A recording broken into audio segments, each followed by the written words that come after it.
The following broadcast is brought to you by Accelerate Church in Amarillo, Texas. For more information about the church, log on to acceleratechurch.cc.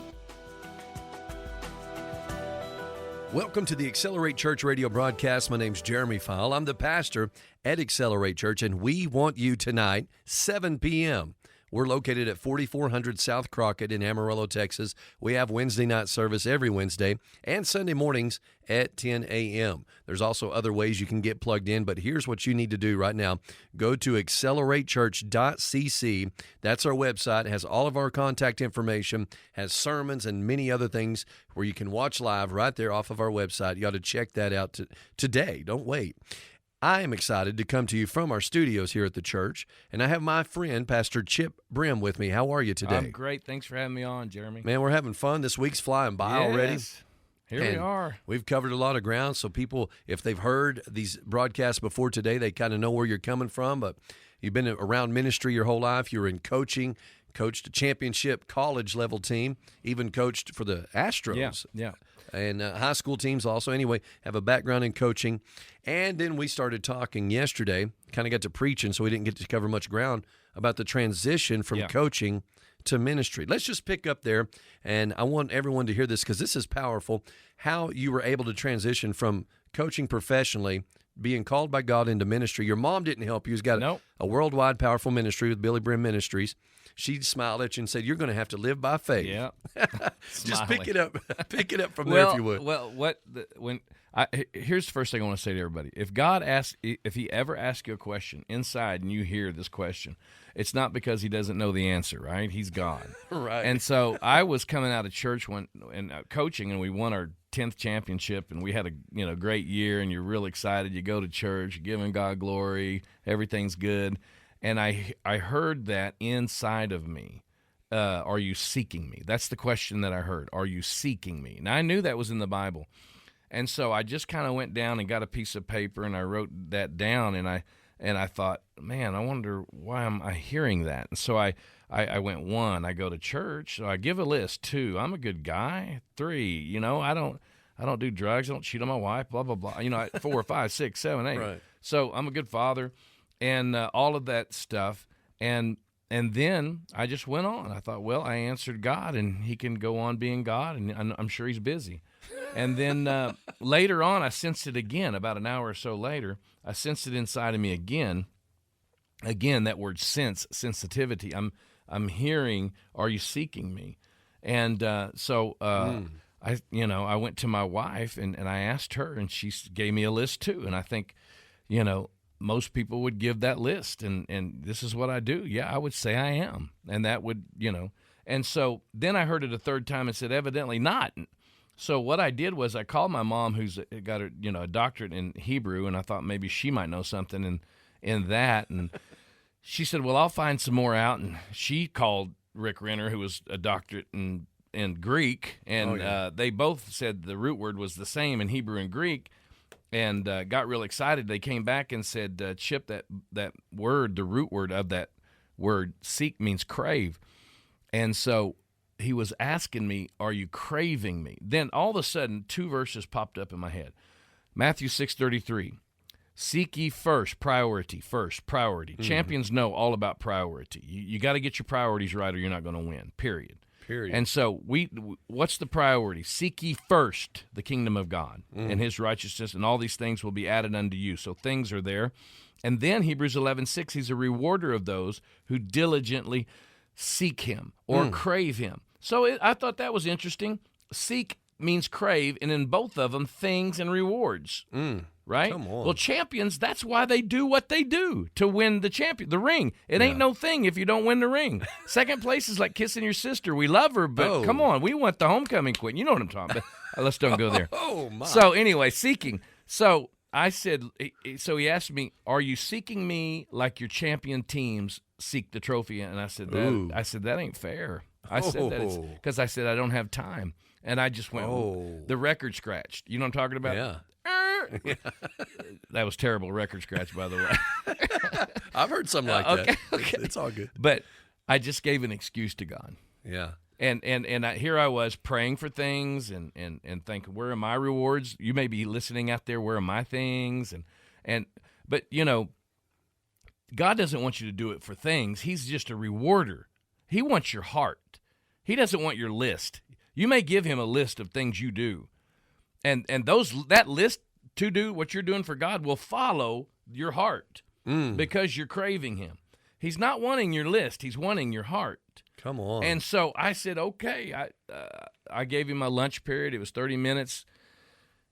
And locked my door in the coach's office and got in the Word. And you know what? My flesh and mind didn't really like it. But I guess you'd been feeding it a little bit more, huh? That's the truth. Yeah. And they just didn't like it. And there was a lot in me saying, quit, give it up. And I said, no, I committed to God, and I'm going to do this. And 3 or 4 weeks go by, what I didn't realize was that Word was getting in me, and it was changing me from the inside out. It was feeding my spirit, man, and it actually was lifting weights, if you can imagine that, and it was working out for the first time.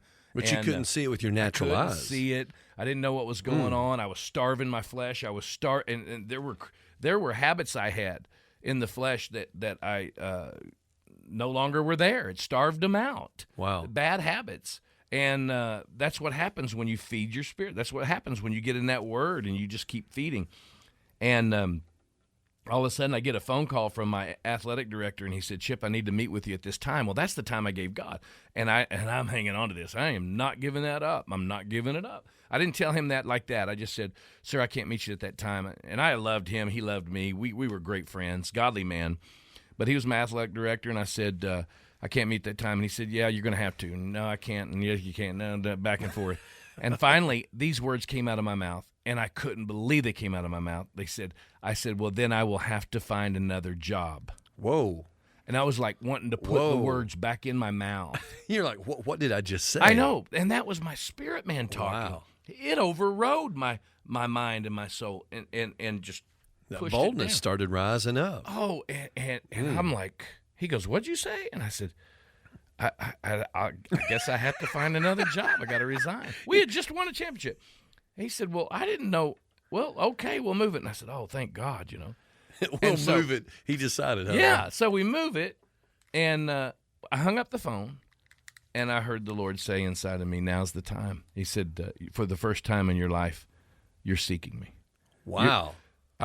That's powerful. I was craving my time with God. Now, I'm going to tell you guys out there, listen, I'm not that type of dude.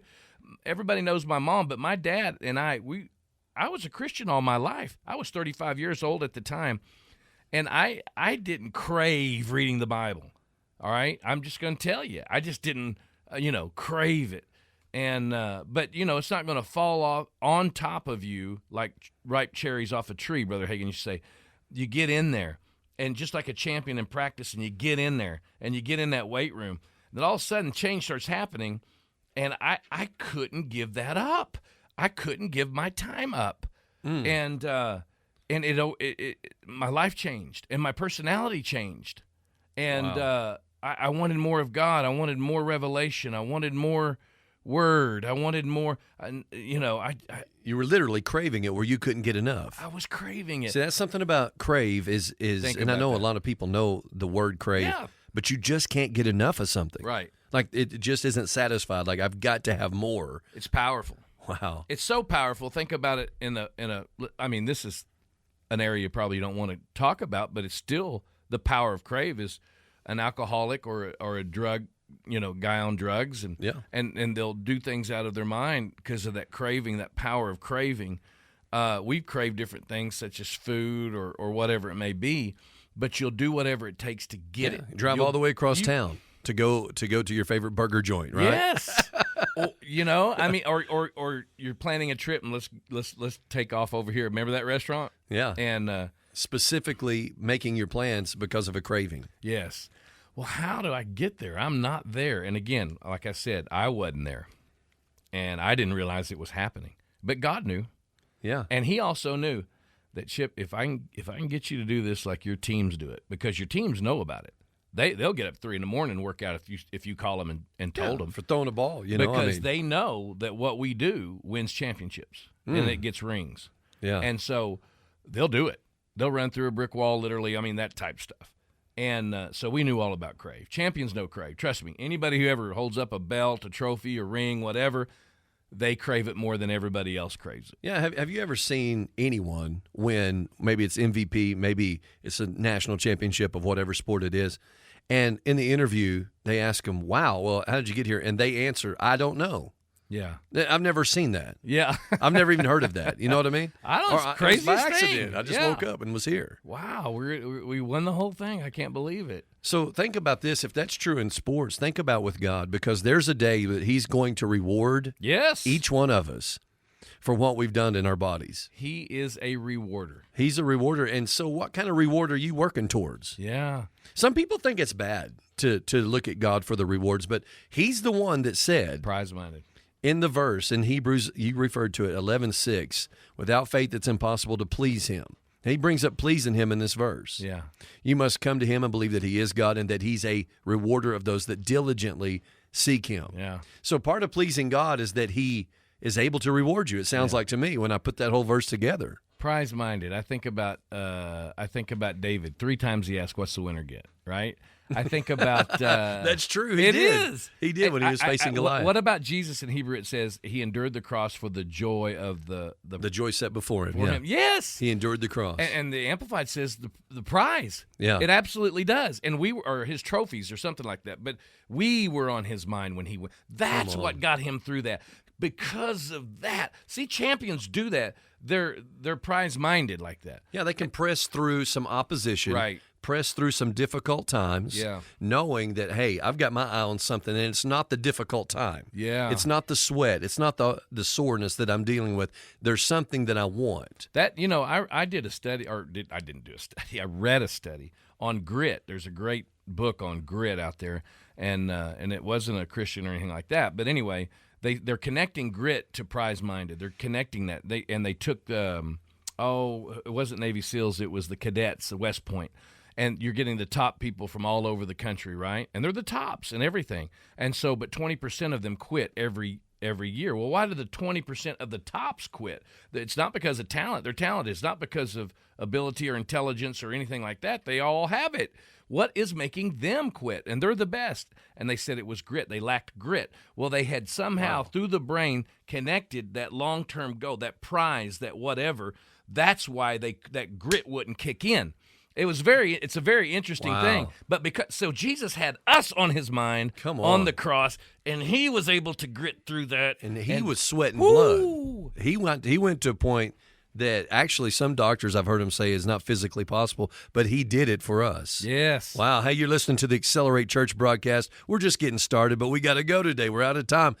Pastor Chip Brim is my guest. Tell everyone how they can get information on your ministry. Well, they can go to Champions with an S, Champions4, the number 4, Christ.org. And if you need a good youth rally or a good, summer camp for your kid, junior high to high school, check it out there. You can find all the information on that website. That's great. My name's Jeremy Fowler. I pastor Accelerate Church. If you want more information on us, simply go to acceleratechurch.cc. Thanks for listening today. We'll be back here tomorrow talking to you on the radio. You've been listening to the Accelerate Church radio broadcast. And if you'd like a copy of this message for a loved one or yourself, please give us a call so we can get a copy in your hand. Our phone number is 806-418-8913. We also invite you to download the Accelerate Church app, which is available on your Apple or Android device. You can listen to previous sermons preached by Pastor Jeremy, as well as watch live streaming at the touch of a button. Or if you're in the area and would like to stop by for a service, we would love to have you.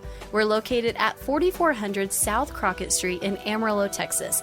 And our service times are Sunday at 10 a.m. and Wednesdays at 7 p.m. We look forward to meeting you very soon.